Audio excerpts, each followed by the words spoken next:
आज बहुत सारे मेरे शुभचिंतकों ने सलाह दी सुबह कि आज मुझे राष्ट्रपति चुनाव पर चर्चा करनी चाहिए शाम को अपने का शो में। राष्ट्रपति चुनाव के लिए आज मतदान हुआ है। देश की सबसे बड़ी कुर्सी, सबसे बड़े आसन के लिए चुनाव। लेकिन मुझे लगा कि नहीं, ये सहज परिस्थितियों का चुनाव हो गया है। अब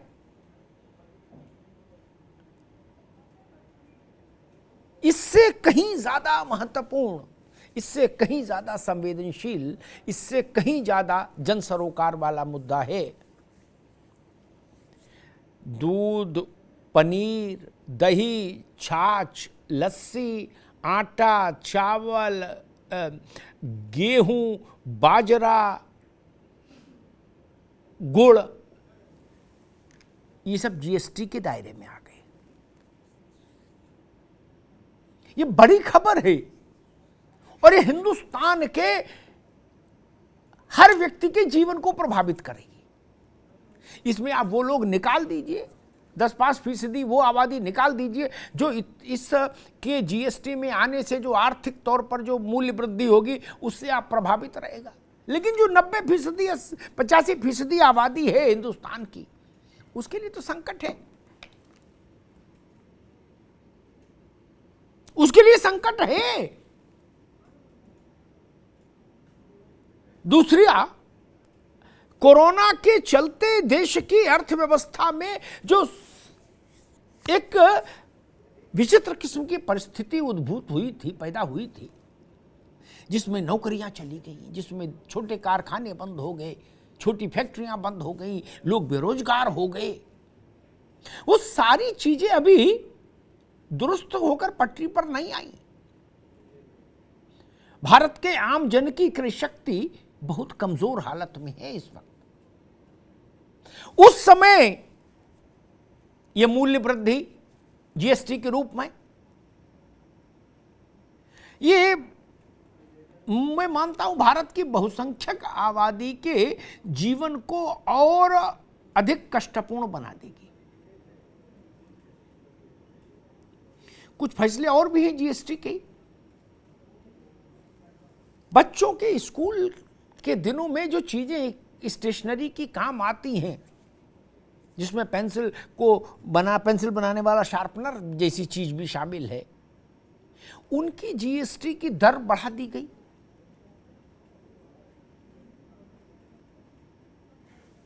फिर मैं कहूंगा 10% वो लोग जिनके माता पिता बहुत संपन्न हैं, जो 5 तारा जैसे स्कूलों में पढ़ रहे हैं, उनके ऊपर फर्क नहीं पड़ेगा।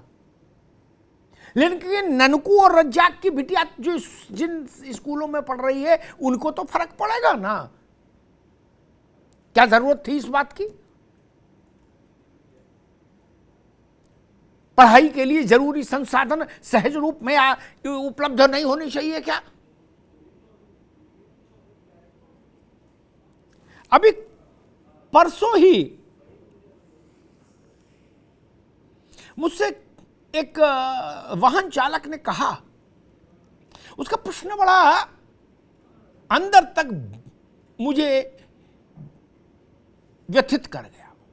उसने कहा कि भाई साहब 200 रुपया लीटर सरसों का तेल, मजदूर के लिए भी वही रेट है और अरबों खरबों वाले के लिए भी वही रेट है। मजदूर कैसे जिए? मुझे नहीं पता कि इसका क्या समाधान क्या हो सकता है कि नहीं हो सकता, लेकिन प्रश्न तो व्यथित करने वाला है और प्रश्न जेन्युइन है। जो मजदूरी कर रहा है, जो रिक्शा खींच रहा है, जो ठेली चला रहा है, जो पल्लेदारी कर रहा है, वो 200 रुपए लीटर में सरसों का तेल कहां से लाएगा? ये प्रश्न है। ऑनलाइन गेमिंग, घुड़दौड़, इस तरह के जो शगल हैं, इन पर शायद अभी 28% जीएसटी नहीं तय हो पाई है। लेकिन आटे पर हो गई, दूध पर हो गई। अगर चीज पैक्ड है तो पैसा लगेगा जीएसटी का। मतलब या तो अपना बाल्टी लेकर जाइए और डेयरी से दुहा के लाइए, तब तो जीएसटी से बच जाएंगे। अन्यथा पैकेट वाला दूध, आप सोचिए भारत के ए क्लास सिटीज छोड़िए, बी और सी क्लास सिटीज तक में भी अब पैकेट वाला दूध ही सामान्य रूप से प्रयोग में आ रहा है। बहुसंख्यक वर्ग के वो सब जीएसटी के दायरे में आ जाएंगे। एक मतलब गुड़ भी जीएसटी के दायरे में आ जाए, खांडसारी, और बाजरा भी जीएसटी के दायरे में आ जाए, ये बात थोड़ी भारत के मन मिजाज के अनुकूल नहीं। और इसमें एक चिंतन का पक्ष ये और चिंता का पक्ष ये कि ये फैसला जीएसटी काउंसिल में हुआ कि भाई ये ऐसे ऐसे बढ़ा दो, और जीएसटी काउंसिल को आप मान लीजिए सर्वदलीय कमेटी टाइप, उसमें लगभग हर पार्टी का रिप्रेजेंटेशन है, जिसकी अगर कहीं राज्य में सरकार है। तो क्या सभी राजनीतिक दलों ने जीएसटी काउंसिल की बैठक में उनके प्रतिनिधियों ने इस बात पर सहमति दी और अब वो बाहर आके दूसरे सुर में बोल रहे? और अगर ऐसा है तो ये अनैतिकता है, ये जनता के साथ विश्वासघात है। बाकी चीजों में ये स्थिति बन सकती है कि भाई हमारी हैसियत नहीं है तो हम उपयोग में नहीं लाएं ये चीज, लेकिन अनाज, दूध, दाल, गुड़, ये कुछ ऐसी चीजें हैं, आटा, जो सब पर एक समान रूप से वो होती हैं। इनमें कहीं अंतर नहीं हो सकता कि ये आदमी समृद्ध है, इसको जरूरत नहीं, या गरीब को जरूरत नहीं। पेट सबका है। अब फिर वही मूल बात जो एक सामान्य व्यक्ति हमारे यहाँ बाइट में कह रहे थे कि जो संपन्न है वो कोई ना कोई रास्ता खोज लेगा। ये बहस है ननकू के लिए, रज्जाक के लिए, गरीब के लिए। जो वो वर्ग है भारत का जो ये कह रहा है, कहने की स्थिति में है सामर्थ्य में कि 5% से क्या होता है, कोई फर्क नहीं, ये बहस उसके लिए नहीं। ये बहस है उन 95% लोगों के लिए देश में, जिनके लिए रुपया 2 रुपया की बढ़ोतरी भी संकट का कारण होती है। बात शुरू करता हूं, फिर राजनीतिक मित्रों के पास जाऊंगा। रोटी पर जीएसटी हो गई, सरल भाषा में अगर कहें। दूध, दही, गुड़, गेहूं, आटा, चावल, ज्वार, बाजरा, कोदो, मड़ई, सब पर। ये बात भारत के आम आदमी को समझ नहीं आएगी कि भाई इसकी जरूरत क्या थी। आपको क्या लगता है इसकी जरूरत क्यों आन पड़ी? गेहूं पर, चावल पर, दूध पर, दही पर, लस्सी पर, छाछ पर, मछली पर जीएसटी। जब जीएसटी लागू की थी भारत ने, तो इस बात को रिटेट किया गया था कि नहीं किया गया था कि खाने पीने की वस्तुएं टैक्स के दायरे से बाहर रहेंगी? आज उसके लिए ये ज्ञान दिया जाए अगर कि नहीं जी ये टैक्स की चोरी हो रही थी, यहां चोरी हो रही थी, वहां चोरी, अरे गुड़ में ही चोरी हो रही है, बाजरा में चोरी हो रही है। दुनिया भर का घुड़सवारी पर ये घुड़दौड़ जो होती है, इसमें 28% तो नहीं कर दिया आपने? ये भी था एजेंडे में। ऑनलाइन गेमिंग, इस पर 28% क्यों नहीं किया? मुश्किल ये है कि कौन जीता है तेरे जुल्फ के सर होने तक, खाक हो जाएंगे हम तुझको खबर होने तक। दूरदृष्टि तो तब होगी जब हम दूर तक पहुंचेंगे। बता दो कहां कौन सा ऐसा आदमी है जो मटके वाला दही ले रहा है और कौन साइकिल पे रख के मटका सिर पे रख के साइकिल पे रख के बेचने आ रहा दही? मैं कंपनियों के नाम नहीं लेना चाहता, क्या उनका दूध और दही नहीं बिक रहा भारत भर में? गरीब आदमी आधा किलो दही दूध लेके चाय में ब्रेड डुबो खा ले, उसके में भी मुश्किल पैदा कर दो और कहो भविष्य का मामला है ये। अरे आज जीवन धारण करना तो पहली जरूरत है ना मित्र, भविष्य तो बाद की। इसीलिए मैंने शुरुआत में कहा था पेट सबका है, बाकी सब चीजें वैकल्पिक हो सकती हैं, खाना और पीना ये वैकल्पिक नहीं। मोहम्मद तकी साहब, एक बात समझ में नहीं आई, जीएसटी काउंसिल में हर राज्य का प्रतिनिधित्व है, ठीक,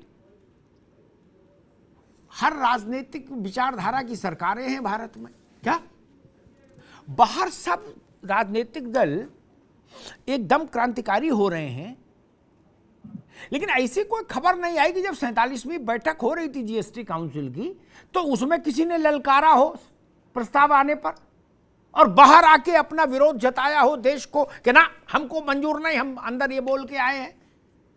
किसी ने लिखित में अपना विरोध दिया हो कि ये काम मत करो। अब सब ट्वीट कर रहे हो कि जी बहुत ही गलत काम कर दिया सरकार ने। ना ना, वो कोई इंदिरा गांधी ओपन स्टेडियम में तूतू में एक सेशन नहीं होता है, वहां तो लिखाई पढ़ी वाले आदमी आते हैं सरकार से, वहां को नारेबाजी थोड़ी ना होती है। क्या मनीष सिसोदिया ने इसका विरोध किया? ये तो सवाल पूछा जाएगा ना। क्या अशोक गहलोत ने विरोध किया? पहले समझ लो, पहले बात समझ लो। आम आदमी पार्टी का कार्यालय अलग विषय है, मैं पूछ रहा हूं मनीष सिसोदिया जीएसटी काउंसिल की बैठक में जाते हैं, उन्होंने अपना विरोध पत्र सौंपा तो प्रमाण दे देश को। पार्टी क्या कह रही प्रेस कॉन्फ्रेंस में उसकी जरूरत नहीं मुझे जानने की। जहां मनीष सिसोदिया को बोल सकते थे वहां उन्होंने क्या बोला हम ये जानना चाहते हैं। आप अभी बात को और समझिए और पार्टी के अंदर इसको डिस्कस करिए, ये फंदा कसेगा विपक्ष के गले में भी। अब ओंकार जी, मेरा प्रश्न वही, जीएसटी काउंसिल का कंपोजिशन सर्वदलीय प्रतिनिधित्व का है, एक तरह से हर राज्य सरकार उसमें पार्टी है, ठीक। ममता बनर्जी भी, अरविंद केजरीवाल भी, अशोक गहलोत भी, भूपेश बघेल भी। क्या गैर भाजपा शासित राज्यों ने इन प्रस्तावों के विरुद्ध अपनी टिप्पणियां दी, अपना मत दिया, या केवल ये सोचा कि जब हो जाएगा तो ट्विटर पर लड़ाई लड़ेंगे? बाहर क्या हो रहा है वो अलग विषय है, बाहर तो सब जगह बंद है, अखिलेश जी की पार्टी भी कह रही है। लेकिन मैं सिर्फ निवेदन, सुन लो भाई, मेरा निवेदन इतना है, क्या उन्होंने वहां लिखत पढ़त में विरोध दर्ज कराया, और कराया तो पब्लिक क्यों नहीं किया? पॉलिटिकल पोस्चरिंग अलग चीज है, आपकी सुनी जाए न सुनी जाए, लेकिन पश्चिम बंगाल के वित्त मंत्री को पूरा अधिकार है अपना विरोध व्यक्त करने का और लिखत पढ़त में दस्तावेजी साक्ष्य के साथ विरोध करने में। दिल्ली के वित्त मंत्री को यह अधिकार हासिल है, राजस्थान के वित्त मंत्री को एज ए मेंबर ये अधिकार हासिल है, भूपेश बघेल के वित्त मंत्री को यह अधिकार हासिल है। बाजार बंद, धरना है, प्रदर्शन है, विज्ञप्ति है, अलग बात है। ये तर्क नहीं ठीक है कि सुनी नहीं जाती इसलिए नहीं बोले होंगे ना, तब तो फिर मेंबरशिप से इस्तीफा दे दीजिए। जब यही है तो वो राज्य फिर हट जाए कि भाई मेरी तो सुनी नहीं जाती तो हम रह के भी क्या करें। नहीं शबनम जी, खैर ये विषय तो मेरा विपक्ष के लिए था कि उनके लोगों ने वहां क्या किया, लेकिन केवल विपक्ष ही नहीं है, सत्ता पक्ष भी इसी देश से वोट मांगता है। ये किस विद्वान ने सलाह दी कि दूध पर जीएसटी ठोक दो, दही पे जीएसटी ठोक दो, गुड़ पर, खांडसारी पर जीएसटी लगा दो, आटा पर जीएसटी लगा दो, उसके बाद तो हवाई बचती है अगली बार मीटिंग में। अगर ऐसा ही तेजस्वी अभियान आपका जारी रहा, परम प्रतापी अभियान, तो भगवान दया करे भारत पर, हवा पर भी लगा ठोक देंगे। नहीं, गरीब आदमी आधा किलो दूध कौन नहीं लेता हिंदुस्तान में? जो जिंदा है परिवार वो आधा किलो दूध लेता है कि नहीं लेता है, एक पैकेट? लेकिन आप दूध दे रहे हैं क्या मुफ्त में? नहीं ना, ऐसा भी मत कहो। अर्थव्यवस्था नेताओं के लिए तो है नहीं, अर्थव्यवस्था है देश के लिए, 150 करोड़ लोगों के लिए। दूध के पैकेट पर पता नहीं आप कितने लोगों ने जीवन की सच्चाई देखी है। जो लेबर क्लास का आदमी है वो, उसका परिवार एक आधा किलो का दूध का पैकेट लेता है, भगोना भर चाय बना लेता है, एक ब्रेड ले आता है बड़ी, 5-5 6-6 ब्रेड उसमें भिगो के डुबो के खा लेता है, हो गया नाश्ता। वो फ्राइड ऑमलेट और काजू बादाम तो नहीं खाता। ये कहां किस दुनिया में रह रहे हो आप लोग? और उस पर आपने जीएसटी ठोक दी। देश की अर्थव्यवस्था बढ़ाएंगे। अरे ये देश पहले रहे, वो जरूरी है कि भविष्य में आप लोग फ्यूचर टेंस पे बात कर रहे हो। 200 रुपया लीटर का सरसों का तेल खरीद के आदमी वैसे ही कमर उसकी टूटी हुई है। मेरी आवाज आप तक जरूर जानी चाहिए, मेरी जाने रही। बताओ। और शबनम जी की आ रहे। खैर रुक जाओ भैया थोड़ा। शैलेंद्र दुबे, मेरा प्रश्न जगन रेड्डी, MK स्टालिन, अरविंद केजरीवाल, अशोक गहलोत, भूपेश बघेल, नवीन पटनायक, ममता बनर्जी, इन सब लोगों का भी है ना सवाल। जीएसटी काउंसिल में मेंबर है सब मतलब इन ये या इनके प्रतिनिधि के तौर पर वित्त मंत्री राज्य के। एक प्रस्ताव पर वोट होता है। कोई ऐसा थोड़ी नहीं कि बाकी लोग सो रहे हैं, एक ने धक्का पेल करके पास कर दिया, बोले चलो बढ़ा दो, ऐसा तो है नहीं। ऑनलाइन गेमिंग पर 28% पर सहमति नहीं बनी तो नहीं हुआ ना, जबकि मेरे हिसाब से उसमें 48% लो। ये घोड़े की दौड़ वाला जो खेल है, इस पर 28% की सहमति नहीं बनी। क्यों नहीं बनी? ये और शर्मिंदगी के कारण, लेकिन उस पर घोषित नहीं हो पाई। पार्टी बात थोड़ी नहीं घुस पाती है अंदर ना। जीएसटी की बैठक में पार्टी नहीं बुलाई जाती, पार्टी नहीं बुलाई जाती है भैया।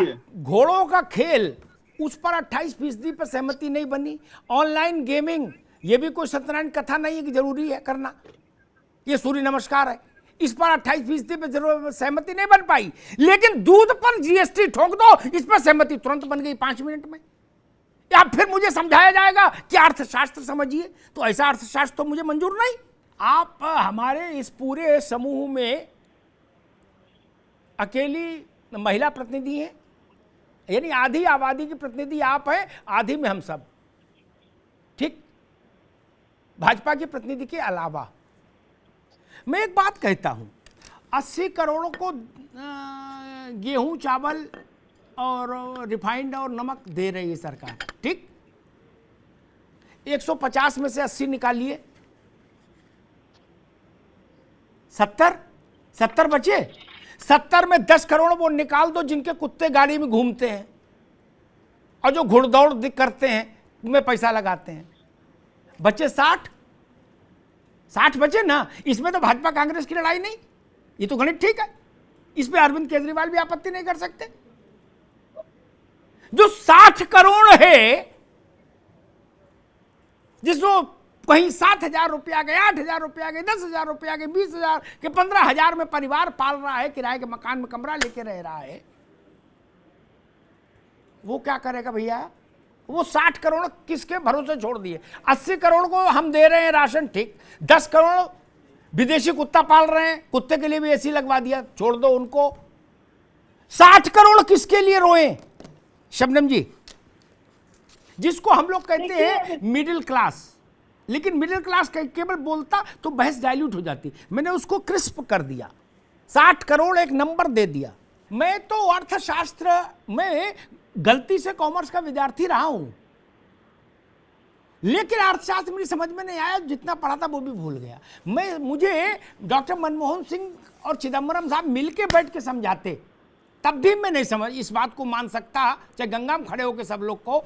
पेंसिल छीलने वाला शार्पनर, उस पर 18% ड्यूटी क्यों ठोक दी? किस विद्वान ने सलाह दी?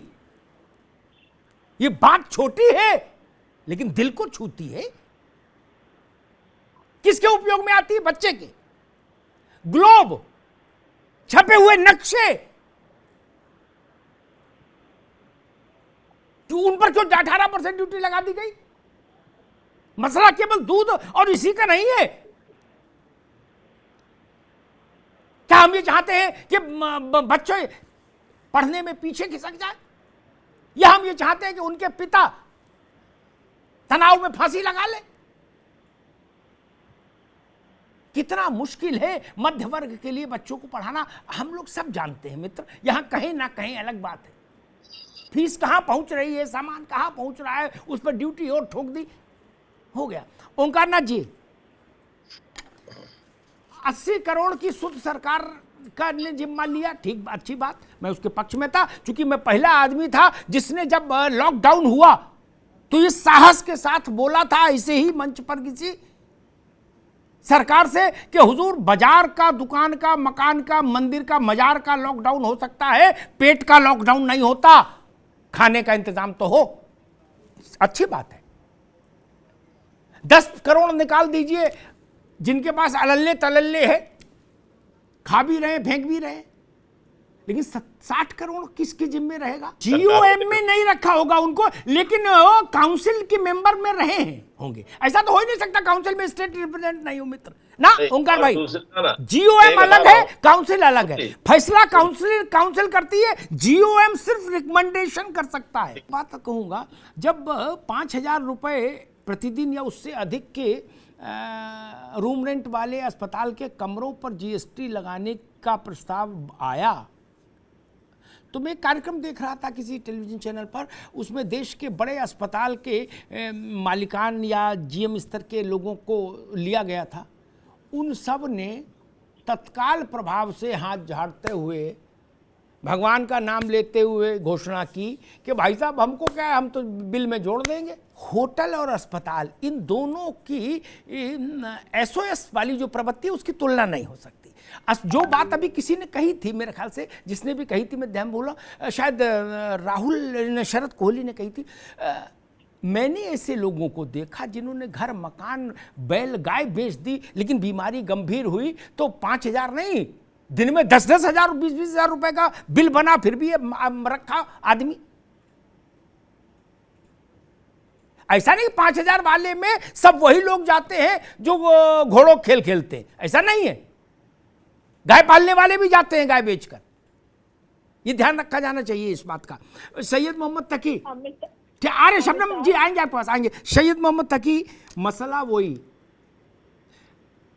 जहां बोलना चाहिए था, जहां आप बोलेंगे, इस उम्मीद से देश आपको ये तय किया देश ने कि जीएसटी की जो सर्वोच्च काउंसिल होगी, ठीक, उस सर्वोच्च काउंसिल से ही फैसले आएंगे, कोई सरकार फैसला नहीं कर पाएगी अकेले, और उसमें हर राज्य मेंबर होगा, छोटा हो चाहे बड़ा। वहां जब नहीं बोलेंगे और बाहर आके कहेंगे कि पार्टी ईंट से ईंट बजा देगी, तो ये तो फिर मामला दोहरा चरित्र का हो जाएगा भैया। रेवड़ी खाओ, गजक खाओ, मुरमुरा खाओ, कोई रोक थोड़ी ना भैया। तकी साहब ठीक है, आएंगे आपको। शबनम पांडे, एक प्रश्न उठता है, जीएसटी काउंसिल के सचिवालय ने, ये छोटा सब्जेक्ट नहीं, आप लोगों के लिए छोटा होगा, मेरे जैसे भावुक आदमी के लिए बड़ा विषय है, पेट का विषय है देश के, ठीक, भारत माता के पेट का विषय है ये, भूख का। ये जीएसटी काउंसिल का सचिवालय ने सारे, अब वो जारी करना चाहिए था, देश के सामने बताना चाहिए था किस राज्य ने क्या कहा जब ये प्रस्ताव आया वहां वोट के लिए। हम भी तो जाने, हमने जिन जिन को चुनकर भेजा वो उन्होंने हमारी भूख की लड़ाई पर क्या बोले। वो पारदर्शिता रहे राजनीतिक चरित्र में। शैलेंद्र दुबे, एक बार भी रुके भाई, शैलेंद्र दुबे, एक मिनट रुको भाई, एक मिनट। शैलेंद्र दुबे, मैं ये समझना चाहता हूं कि जब, अरे भाई एक मिनट, आएंगे आपके पास। शैलेंद्र दुबे, मैं समझना ये चाह रहा था कि जब मान लीजिए शार्पनर पर जीएसटी बढ़ाने का प्रस्ताव आया, या दूध पर जीएसटी लगाने का प्रस्ताव आया, आटे पर जीएसटी लगाने का प्रस्ताव आया, तो ये अधिकार तो पंजाब, तमिलनाडु, आंध्रा, केरला, दिल्ली, राजस्थान, छत्तीसगढ़, झारखंड, सबके प्रतिनिधियों के पास था कि अपना विरोध जताते, और नहीं मान्य होता तो वॉकआउट करके बाहर जाते। काउंसिल में सबके पास बराबर अधिकार, जो मेंबर है उसके पास बराबर अधिकार, ठीक, वो तमिलनाडु का मेंबर हो, चाहे यूपी का हो, चाहे राजस्थान का हो, चाहे आंध्रा का हो, वो लोग अपनी बात, जैसे पार्लियामेंट में है, जो सरकार में है वो मेजॉरिटी में है, चलेगी उसकी, लेकिन विपक्ष अपना विरोध जताता है, विरोध दर्ज कराता है लिखत पढ़त में और फिर भी बात नहीं बनती है तो वॉकआउट करके जाता है ताकि देश जाने। ऐसा कोई दृष्टांत मेरे देश के संज्ञान में नहीं आया कि जीएसटी की काउंसिल की बैठक में धैर्य की हुई हो और विपक्षियों ने कहा हो कि ये काले कानून हम लागू नहीं होने देंगे। वो कह रहे हैं कि भाई महंगाई कम हो जाती तब ये फैसला करते तो शायद वो हो कहीं कुछ थोड़ा बहुत दर्द होता, लेकिन ये तो प्रचंड दर्द हो गया। पहले से महंगाई बढ़ी हुई है, उसी में आपने ये और ज्वाला भड़का दी। कुछ तीखे प्रश्न भी हुए, कुछ तीखे जवाब भी हुए, लेकिन कुछ बुनियादी सवाल जो हिंदुस्तान के मन में है उन पर अभी भी कोई स्पष्टता नहीं आई। मैं ये नहीं समझ पा रहा हीरे पर हीरे की कटिंग वाला कारोबार जो है उस पर कितनी जीएसटी है, कितना टैक्स है, इसका तो उत्तर देना होगा ना। वो एसेंशियल कमोडिटी में आने लगा है क्या देश? एसेंशियल कमोडिटी में तो मुगलों के जमाने में भी नहीं रहा होगा, राजा महाराजाओं के जमाने में भी हीरा। बाजरा पर टैक्स और हीरे को, ये ठीक नहीं, ये रास्ता स्वीकार नहीं होना चाहिए। दूसरी बात मैं कहूंगा, कोविड के समय हमने ये फैसला, हमने मतलब देश ने ये फैसला क्यों किया कि पहले आदमी जिंदा रहे, बाकी सारी बातें बाद में होंगी। कोविड से दिवंगत हो जाए अलग बात है, कम से कम भूख से ना हो, इसलिए देश ने फैसला किया कि भाई अनाज दो। किया ना, आदमी रहेगा तो विकास देखेगा भाई मेरे। मैंने बाइफर्केशन करके बताया, उन लोगों को बताया जो कुत्ते गाड़ी में घुमा रहे, उनकी आबादी मतलब बढ़ा के बता दी, इतनी तो है नहीं। और 80 करोड़ आपने नंबर दिया मुझे, सरकार ने वो हटा दिए। शेष जो आदमी है 60 करोड़, वो कहां जाए? गंगा में डूब जाए। और जो बात बार बार कही जाती है आयुष्मान भारत, 60 करोड़ आबादी आयुष्मान से भी बाहर है, वो 60 करोड़ आबादी फ्री राशन से भी बाहर है। वो 60 करोड़ कहां जाए, इसका तो कोई उत्तर देगा ना। या उससे कह दिया कि भाई राम भरोसे जियो, इसका उत्तर कोई नहीं देता मुझे। तीसरी बात, हमने इतनी बैठकें देख ली और बाहर आके सारी पार्टियों के प्रवक्ता अपने इस ढंग का एक एटीट्यूड रखते भी हैं, लेकिन जब भी ये कोशिश हुई, हमारे जैसे लोगों ने भी अगर उसके लिए कुछ कहा कि भाई आबकारी, शराब और डीजल पेट्रोल इसको जीएसटी के दायरे में ले आइए, एक भी राज्य तैयार नहीं हुआ। अखंड राजनीतिक एकता, अखंड राजनीतिक एकता। पाकिस्तान हमला कर दे तब शायद इतनी राजनीतिक एकता आ सकती है, उसके अलावा ये शराब और पेट्रोल पर है। क्या देश को दिखाई नहीं देता? पेट्रोल क्यों नहीं आना चाहिए फिर इसके दायरे में? आपको नगदी चाहिए पेट्रोल से, जब चाहो तो काना मेट दो, एटीएम बना दो उसको। पता नहीं शबनम जी ने देखा कि नहीं, शबनम जी से मेरा मतलब सरकार ने एक मैं देख रहा था सूचना, अच्छी सूचना नहीं है। पेट्रोलियम पदार्थों की खपत घट रही है, ये बहुत खतरनाक बात है। इसके पीछे कारण नहीं जानना चाहेंगे।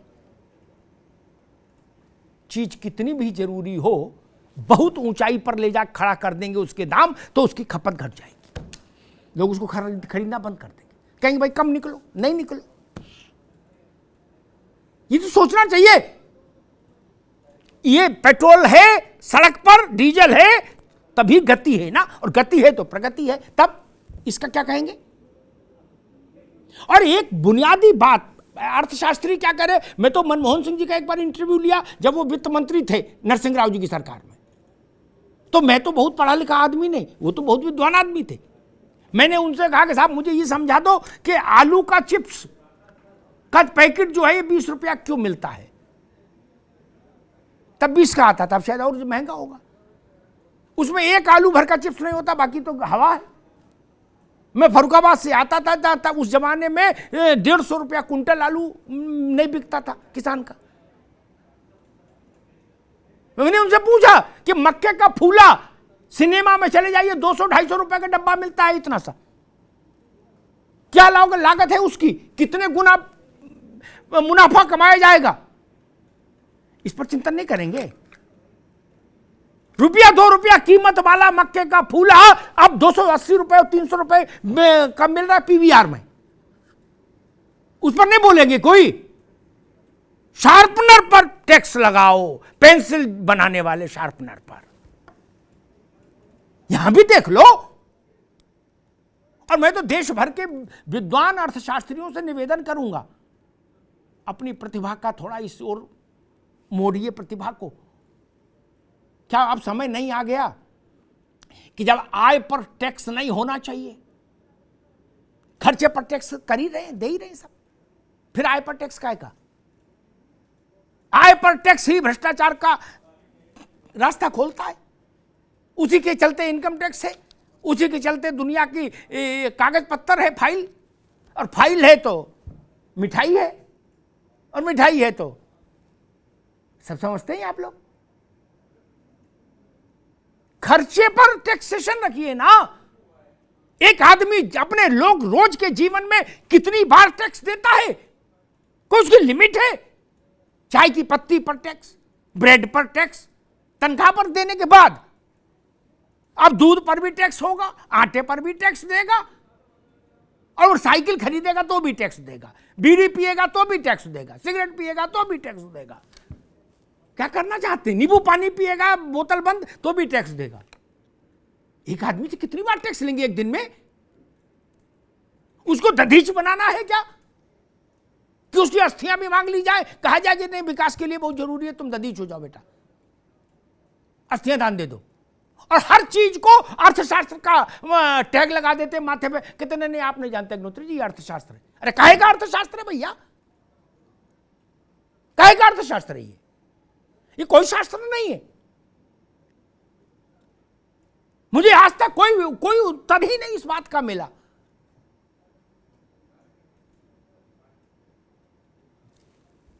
किसान को 20 रुपया किलो मक्का नहीं का रेट नहीं मिल रहा, और यहां 300 रुपए का फूला बिक रहा है, इतना सा। कुछ तमाशा है देश में। गरीब के लिए संकट पैदा कर रहे हैं, ये ठीक नहीं। और राजनीतिक दलों को भी दोहरे चरित्र से दूर रहना चाहिए। अगर आप गरीब के साथ खड़े होना चाहते हैं तो पूरी शिद्दत के साथ मीटिंग में भी खड़े होना चाहिए था। अगर 12-13 राज्य थे विरोध के, गैर भाजपा के, तो उनका सबका स्पष्ट विरोध होना चाहिए था, वॉकआउट होना चाहिए था, देश के सामने तस्वीर खड़ी होनी चाहिए थी। मीठा मीठा गप और कड़वा कड़वा थू, ये भी नहीं चलेगा। अब बड़ी संचार क्रांति हो गई, लोग जानते हैं। आज सारे विपक्ष के लोग इस बात को क्या कहने की स्थिति में है, उनके चीफ मिनिस्टर्स, कि यस हम इस बात के लिए तैयार हैं कि तेल को और शराब को इसमें ले आइए टैक्सेशन, जीएसटी में। आप लोग घोषणा करिए, तब हम बीजेपी से सवाल पूछेंगे कि आप क्यों नहीं कर रहे। भगवंत मान, अरविंद केजरीवाल, अशोक गहलोत जी, भूपेश बघेल जी, जगन रेड्डी, ममता जी बोलेंगे तो मैं योगी आदित्यनाथ से पूछूंगा कि आपको क्या ऐतराज है। नहीं बोलिए तो। नहीं, जनता ठगी रह जाती है, उसका समझ ही नहीं पाती कि कौन खेल कर रहा है उसके साथ। जो आता है वो चपत मार के निकल जाता है और कहता है चपत नहीं मारी, ये तो अर्थशास्त्र है बेटा। किसी मिल में छोटा काम करने वाला आदमी, गाड़ी चलाने वाला आदमी, ये जो डिलीवरी के लोग हैं, वो जो सामान घरों में पहुंचा रहे, इस तरह के जो बच्चे हैं 10-10, 12, 15 हजार रुपया पाने वाले, अगर पेंसिल में 1 रुपया भी बढ़ गया शबनम जी तो इनके लिए कष्ट है। अगर दूध में 50 पैसा भी रोज बढ़ गया तो इनके लिए कष्ट है। हम इस बात को क्यों नहीं समझते? या तो फिर मैं ये कहूं कड़वी बात कि जो लोग फैसले लेते हैं वो इतना नीचे कभी सोच ही नहीं पाते कि 100, 200, 500 रुपया से भी कोई फर्क पड़ता है क्या। क्योंकि उनके लिए 100, 200, 500 रुपया क्या मतलब 10, 20, 50 लाख से कोई फर्क नहीं। कुबेर खजाने में डोल रहे। मैं तो यही मानता हूं कि शायद वो सोच भी नहीं पाते कि यार क्या है, कितना फर्क पड़ जाएगा, 50 रुपया दूध में महीने में, 50 रुपये में क्या दिक्कत है। वो ननकू की पीड़ा नहीं जानते, वो रज्जाक की पीड़ा नहीं जानते, जिनके कुर्ते की धुलाई, कुर्ते पजामे की रोज की 300 रुपया जा रही हो शरद कोहली, शैलेंदु में, उनको क्या समझ में आएगा कि 300 रुपया रोज में लोग परिवार चला रहे हैं। और एक दिन में एक कुर्ता पजामा नहीं, एक दिन में 5 कुर्ते पजामे, 3 5 15, 1500 रुपया तो ड्राई क्लीनिंग में गए। ये अर्थशास्त्र कोई नहीं बताएगा आपको, ये मैं बताऊंगा। 15 या 45 महीने में हो गए, अगर बंडी नहीं धुलवाई तब 45,000 रुपया, और सूट भी बंडी भी धुलवा ली तो आधा लाख रुपया तो ड्राई क्लीनिंग में चला गया एक आदमी के। गलत बोल रहा हूं क्या? नहीं तो शबनम पांडे बता दे, ओंकार नाथ जी बता दे, कौन अपने घर में धोके चावल का माड़ लगा के खुद प्रेस कर रहा है। खाए अघाए लोगों को ननकू की आंख का आंसू नहीं दिखेगा, खाए अघाए लोगों को रज्जाक के आंख का आंसू नहीं दिखेगा। मेरे हिसाब से गरीब की आंख का आंसू जहां गिरे वहां सत्ता का हाथ होना चाहिए। वो दिल्ली की सत्ता हो, पंजाब की सत्ता हो, केंद्र की सत्ता हो, यूपी की सत्ता हो, राजस्थान की सत्ता हो, चाहे झारखंड की सत्ता हो। लोकतंत्र का मतलब यही गांधी ने सिखाया, यही आजादी के लिए लड़ने वालों ने सिखाया। धन्यवाद।